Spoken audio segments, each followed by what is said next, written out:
जय श्री राम। एक हरि एक हरि एक हरि साचा। संत हरिदास निरंजनी जी का ये पद है।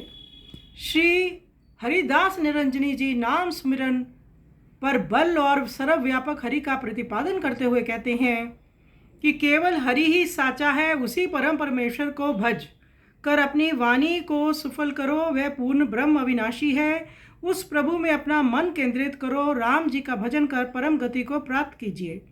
सत्य भाव से गोपाल गोविंद का सुमिरन करो। श्री राम जी का सुमिरन करो।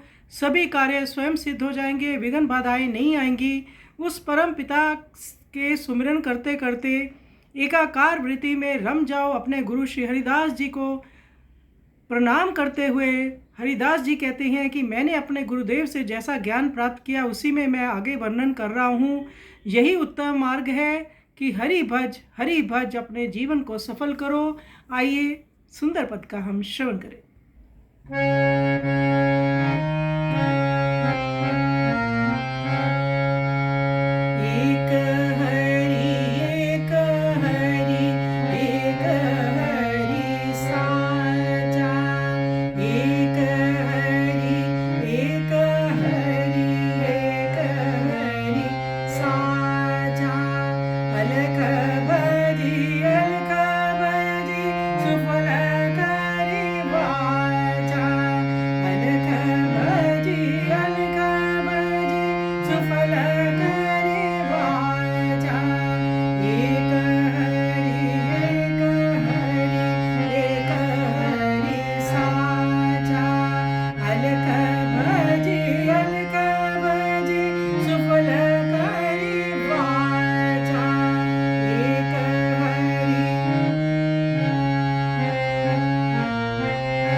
रही है, एक